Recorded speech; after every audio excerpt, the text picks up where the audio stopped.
Hello, Patriots. How are we doing? It's Friday. You've made it to the weekend. I wasn't sure I was going to make it, to be fair. I have been so ill the past couple of days, but I've still been managing to graft away at work. But that's why I was like, I'm just going to have to patch doing the episode last night. And just, I kind of hoped that I'd feel a bit better today, which I do. So, and I've just got out the shower after work, and this is when I feel my freshest. So I thought if there was ever going to be a good time to do this video, it was right now. There is so much going on in Scotland just now. I mean, this episode is called Aberdeen, Edinburgh, and the War. And Edinburgh, we've just had the mass stabbing. Like, it was the three people that got stabbed, and then two people got taken hostage. And the police didn't want to breach the room because they were afraid that the migrant would jump out the window. And they're saying they're liable. I think they'd have been classed as heroes if he'd have jumped after stabbing a load of people in the street. Then in Aberdeen, we've had the protest this week. On Monday, as a reaction to the stabbing on Monday in Edinburgh, the troops from Unite the Clan Scotland had an impromptu protest, and I'll show you videos from that, and I'll show you the police's reaction compared to what the police's reaction was to the stabbing in Edinburgh.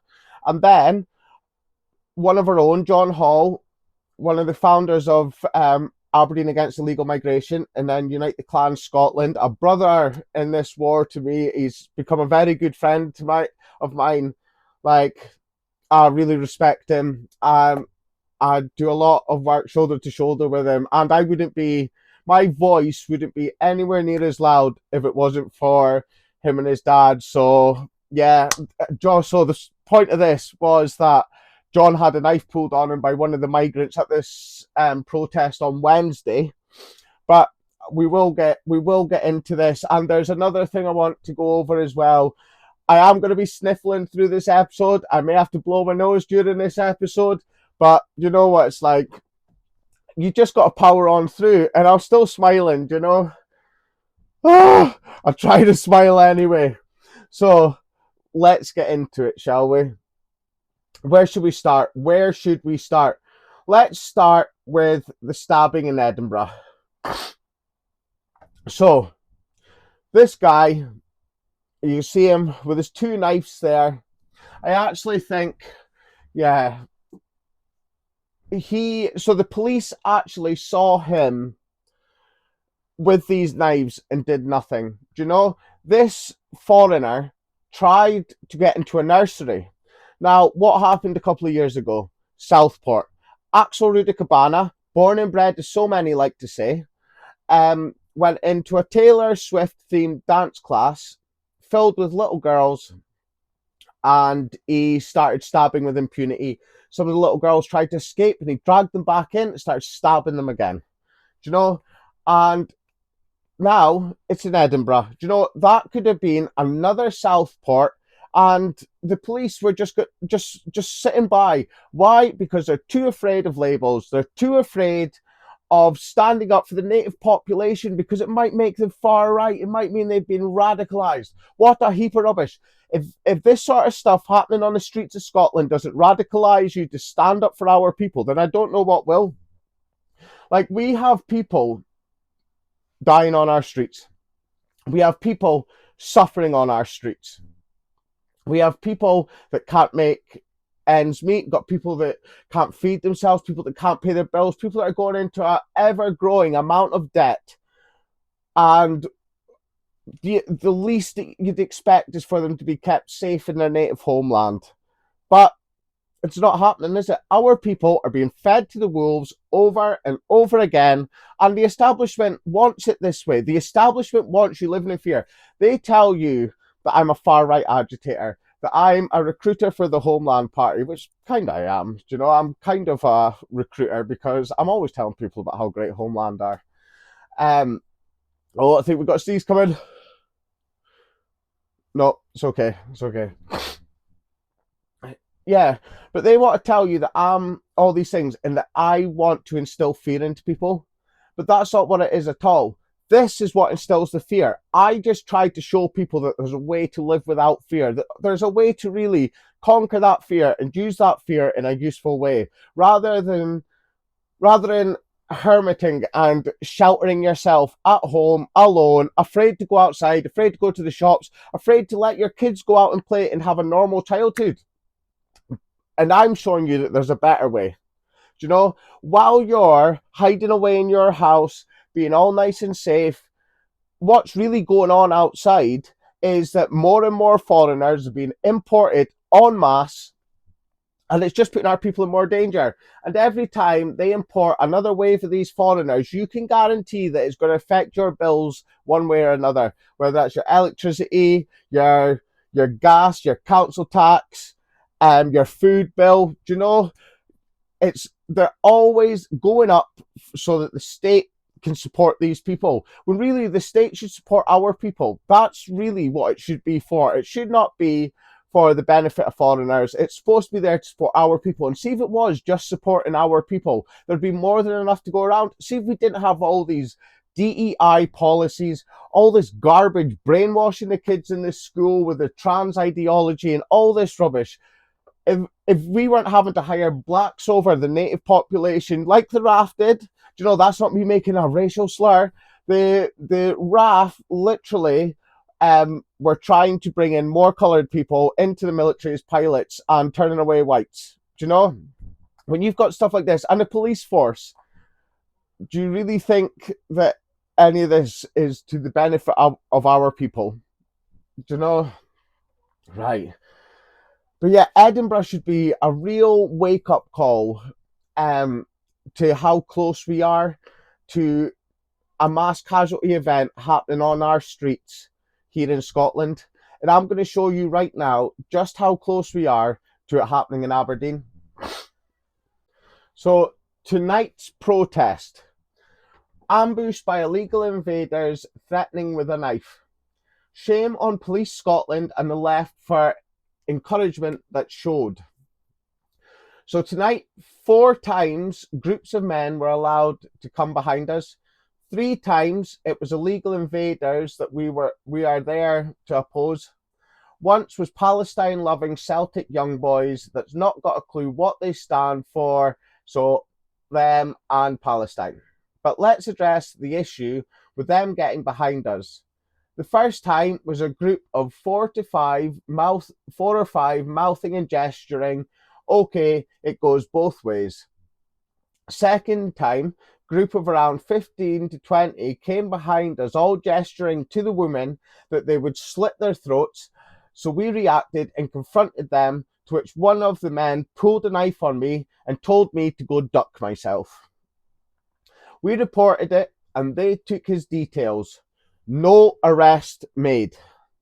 A police officer point blank lied to our face at the start. Then when pulled on it, he backtracks and apologizes at the end.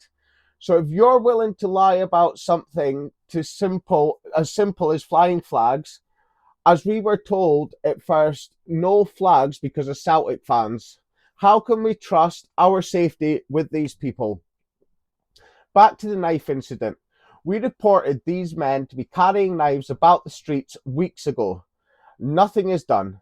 Then when told again tonight that they stashed them at a certain place when pulled over, they said, oh, we'll check into it. Police Scotland are more interested in finding a cure than prevention. They are a disgrace to the badge, not fit to serve the people. Same as the coward officers in Edinburgh during the not terror attack. They sat in the van and told parents it's now an armed police incident and done nothing. We are being failed from top to bottom. It's disgusting and shameful. Now cue the charges for our side due to police allowing us to be put in danger multiple times. Locals failed again. Do you see, the police, so when we're at these protests, our side, even if we try to go around the front of the railing, to get photos of the banners that we've got up, the police stop us because they call it a sterile area. That's what it's called. And they're not supposed to let once the sterile area's up, they're not supposed to let any of them come over to us, and we're not supposed to go over to them. But as you're seeing, these foreigners are being allowed to act with impunity. The police know they carry knives, because I also know people that work in the bars in the city centre, and they've reported to the police when they've seen these migrants dropping knives, hiding them under bins, and the police do absolutely nothing because they're so afraid of being painted out to be some evil force. Do you know?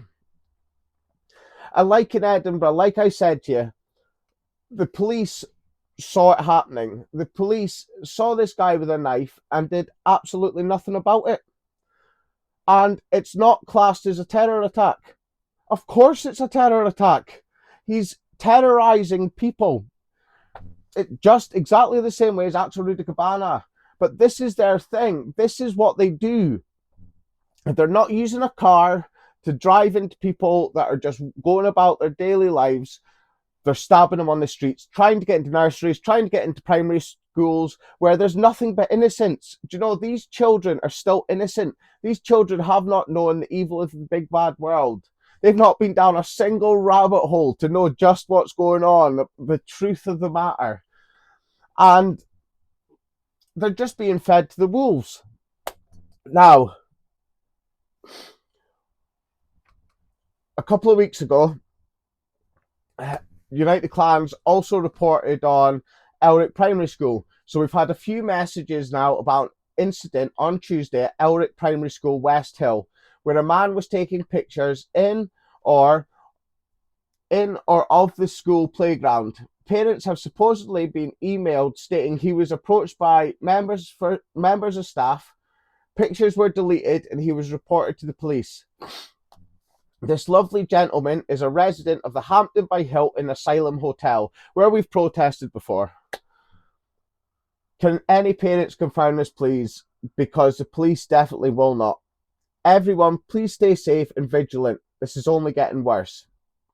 Then, at this impromptu protest on Monday, you can actually hear in this video that I'm about to play that the police confirmed that that this incident actually happened, because we've been trying to get confirmation on it. So I'll show you this. Application, if you may have released it, we were the news. Mind the guy that was recording the Elric Primary School last week, he got chucked out for years. Well, Elric Primary School, oh, that's what I said. See? And then, it's now, yesterday, it's finally been reported on in the news. Oh, wrong one. Playground probe, man caught taking pictures of children at Scots Primary School as police called in. Cops were called in after a man was caught taking pictures of children at Scots Primary School during an alarming incident. So this was only just reported on Wednesday. But we were starting to make the public aware of this 2 weeks ago. Why is it taking 2 weeks for this to become public knowledge? Surely people should be being made aware of the fact that these hotels are filled with foreign dangers. That's all they're filled with. They're not filled with refugees. What war is happening in France? Absolutely no war. Talking of refugees, this war that's going on in Iran, why would we want to bomb? Why would we want to get into another war to support Israel? Do you know, America is Israel's whipping boy, but it gets proven time and time again. But look at Optelic in Iraq. We lost 179 British personnel because of Netanyahu's lies. So that was 179 British personnel came home in body bags because of Netanyahu's lies. Now we're being told that we have to go into Iran to support Israel, support America, because we don't want some crazy Islamists having nukes. Well, I'll tell you something. I don't really want Israel having nukes either, because they've got the Samson option, which is if they believe that Israel's going to fall, they'll just launch nukes, do you know, taking out the rest of the world to defend themselves. And to be fair, that I think that's a danger. I also think our people being forced into another foreign war with these desert people is just crazy, because what does it do? It pushes more refugees to us. Oh, Josh, that's wrong. Well, let's look at this Telegraph story.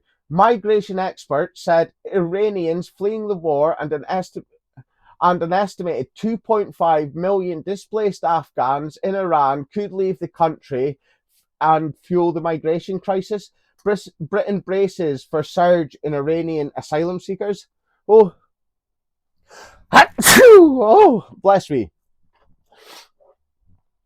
And because that's what it does, it pushes them here.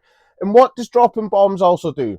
It radicalizes, because civilians are always caught up in these wars. And I am the first to admit I'm wrong in what I used to when I was a civna, I used to believe that we were pretty much taking out tomorrow's enemy. Do you know? And that you could say that's a horrible way of thinking it was, but it was my programming. Do you know? That's what they're America's saying now, that these are preemptive strikes. And so what's happening is these young that are growing up with this are growing up while getting bombed, because even though there are horrible things going on in Iran to the people that oppose the Islamic regime, there's still people that saw the Ayatollah as a god. Do you know? Absolutely loved him. He was like the closest thing to God to them. So now he's just been taken out, and all these followers that did love him have now become radicalized. Like it's going great with the Afghanis. Do you know what I mean? The Afghanis that have been radicalized from us being over there fighting them, dropping bombs on them, and now they're coming over here and stabbing, raping our people. Do you know? Like Wayne Broadhurst just wanted to walk his dog, stabbed in the street, butchered in the street for just wanting to walk his dog. It never ends. And then when they come here, it's going to be an extra tax burden on our people. Not only, like, I'm talking about the tax there, but I need to go back to this radicalizing them, because it's the radicalized ones that become the danger to our people. Do you honestly think that all these foreigners that are in Cali now aren't just going to say that they're Iranian to get in? Do you know? It's already kicked up a notch here on our soil since this event. And what is being done to protect our people? Nothing. Which is why you've got nationalists like me who will rise for our people. I'm not just fighting for the people on the right, because I don't class myself as right or left anymore. I just see this as a fight of good versus evil. Yes, when it comes to stuff like immigration and that, my policies are far right. But I also believe in tax benefits and stuff like that for our people. I believe that families with multiple children and that stay together should get tax reliefs, things like that. I do believe that those that are in need, those with disabilities, should be given support, should be given the help that they need. Those politics aren't right leaning, do you know? Because right leaning economically is capitalism. And yeah, I bought into that world once where money talks, but then I realized that it's all just surface level rubbish. Do you know?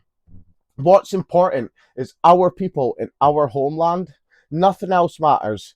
Money should not matter when it comes to our people. But it's not just the rapey foreigners that are staying in the hotels. In Aberdeen, we've got a lot of foreigners now in Aberdeen that are here legally. Do you know? Like, and they're all up to the same thing. Aberdeen social care worker who assaulted man at trampoline park struck off. Chukwumeka Mpado was convicted of this offence at Aberdeen Sheriff Court in August last year. And this was just a story just the other day. It just shows these are probably the Africans that came over here during the Boris wave. And now we're away to get another wave, and it'll be Iranians. And you've got people like Richard Tice that are like, oh, we'll only take the good Iranians. You never know who's going to be good, who's going to be bad. Do you know? even the best immigrant can have a child that turns out to be a danger to our society. Do you know what I'm saying? Now, final thing, yeah, this episode's going to be a bit shorter today, just because, like I've been saying, feel a bit delicate. But I want to show you a video from the protest on Monday, and then I'm going to show you another piece. Both these videos are from James Melbourne, my boy. So yeah, we'll take a look at the one from the protest. So you can see this was the impromptu protest on Monday, and because it's natives going down, showing that they are unhappy with the system, unhappy that they're playing second fiddle to these foreigners. Oh, and of which Shabana Mahmood is talking about giving 10 grand to 10 grand to failed asylum seekers so that they leave, and 40 grand to families so that they leave. Why is that money? Why is there money for these foreigners, but there's not money for our people? We should be seizing those assets, seizing those people's assets, and using that to send them home, and then using the rest of their money to go into our people. They should not have anything. They should not be given anything to leave. They should just be punted out. You know, we should hold them in offshore detention centres until we can get them processed, till we can find out where they need to go, and then we send them packing. Because this is our ancestral homeland. This is not the homeland of anyone and everyone. This is our homeland. But right, this is from the protest on Monday. Like I was saying, because it's natives, not even that many natives. Do you know what I mean? But because it's natives, what did the police do? First reaction, let's bring the dogs out. Let's see. Send them home! Send them home! Send them home! Send them home! Send them home! Send them home! Send them home! Send them home! Look at these stupid lefties trying to come on.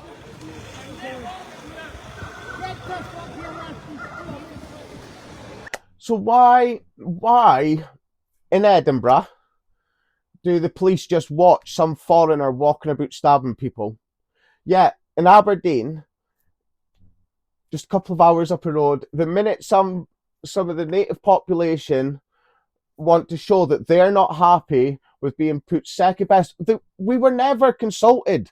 Nobody was asked if we wanted these foreigners here, if we wanted these foreign dangers on our streets. We were not consulted, and that's why people are going down. When there's these things happening so close to our home, of course people are going to kick off, because we can see it coming. It's not racist, it's not far right, it's just common sense.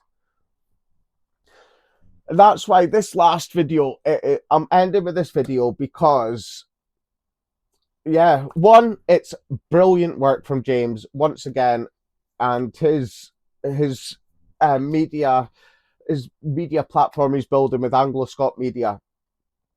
But this just shows the level of subversion we're dealing with here. Let's watch this.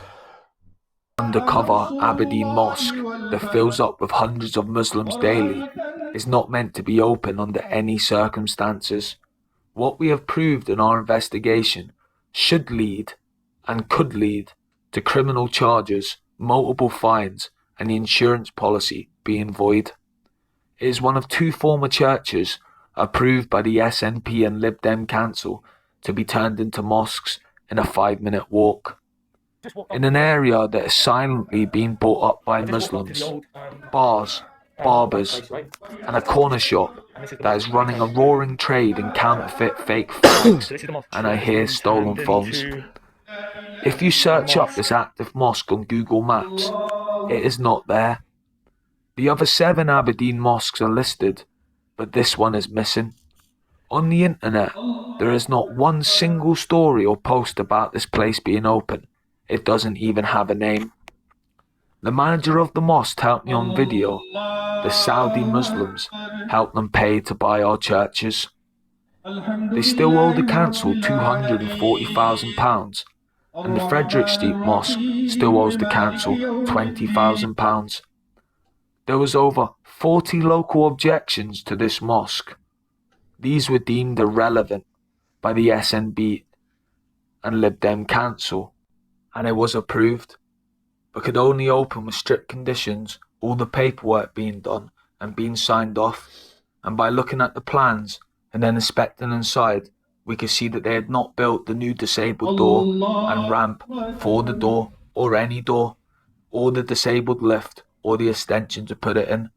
There was no large covered specified bike shed with a locking door. The draining and guttering were not fixed. There was no windows or new barrel roof. Building work was still ongoing, and the list goes on and on. They are breaking rules under UK planning enforcement, the health and safety executive, fire safety enforcement, and as on record, there is no sign-off for any of this. The building work is still going on. It is a statutory offence to occupy a building that has building work still going on. Through our investigations, we know they have not applied for or had returned the completion charter, so the building is considered unsafe. Once reported, the insurance policy should automatically be void, and this should or could lead to prosecution and up to a £50,000 fine. So it's an illegal mosque happening in an active building site. And I can guarantee that this is just going to be like that car garage that's operating in Aberdeen, operated in Aberdeen illegally for like 2 years and didn't get shut down. But see if this was a native, if that garage had been owned by natives, it would be shut down straight away.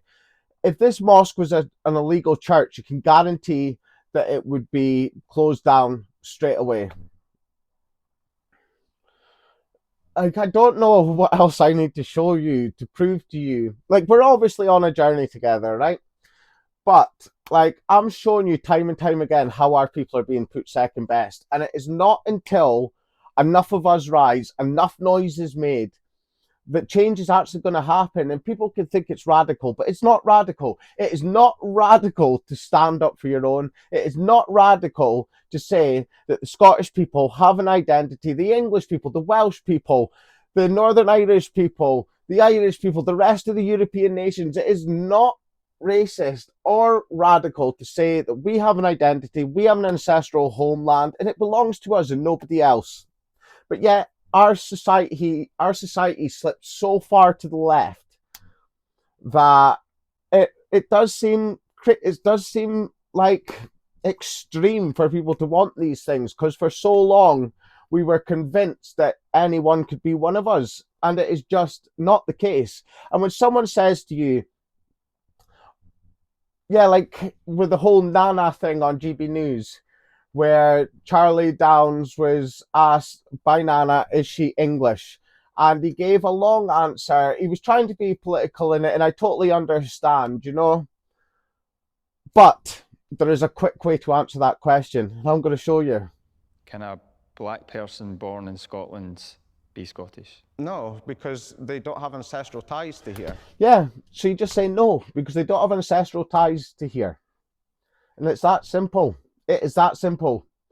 So like I said right at the beginning, it's Friday, it's the weekend, so I hope that you all have an amazing weekend. And if you're out protesting anywhere across the UK, I'm proud of you. Well, if you're out protesting anywhere across Europe, for your people, for our people, for the native people of Europe, for the European peoples, then I'm proud of you. You're the brave ones, you're the courageous ones. You are the ones willing to say, I don't want my family being next. I don't want my brother, my sister, my mum, my dad, my daughter, my son, my auntie, my uncle. I don't want any of them to become a victim next. Because we are at the point where if you're willing to put your work, your status in society above the safety of our people, then there's a part of me that thinks that you deserve to be replaced at this point. But yeah, back to it. I hope that you all have an amazing weekend. If you're out protesting, if you're about in Aberdeen this weekend, on Sunday we'll be back at the patio at 2 o'clock. I hope to see you all there. There will be bacon rolls for anyone that wants to come and attend as well. We started doing, that was actually the Unite the Clans that decided to start putting on bacon, because nothing warms the soul on a cold day down the beach like a bacon roll. So yeah, if you want to come have a chat with any of us, want to chat with myself, then yeah, come along all are welcome. There are no groups, like I know up and down Scotland, there's a lot of groups that don't like people like Patriotic Alternative, Remigration Now, or any of them there. But for us, you're fighting for our people. Do you know, I stand shoulder to shoulder with anyone who is part of our group, or even an individual that wants our people to be a priority, that want our people to have a better future than the one that we are being offered at the current time. So yeah, come and see us. 2 o'clock, probably be done by about 4 o'clock. But yeah, come and join us. If you believe that you're a patriot, if your bank balance is getting smaller, if your food bills are leading you to worry, if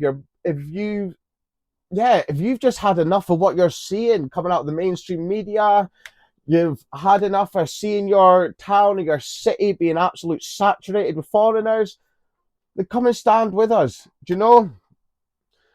If you believe you're a patriot, then now is the time to prove it. So come and join us. Come and stand with us. And yeah, the future is bright. The future it gets bleak before it gets bright again. But look at me smiling. I'm telling you all, there is a better future guaranteed for us, and that's remigration. That is why we do this. So go and have a good one. Thank you.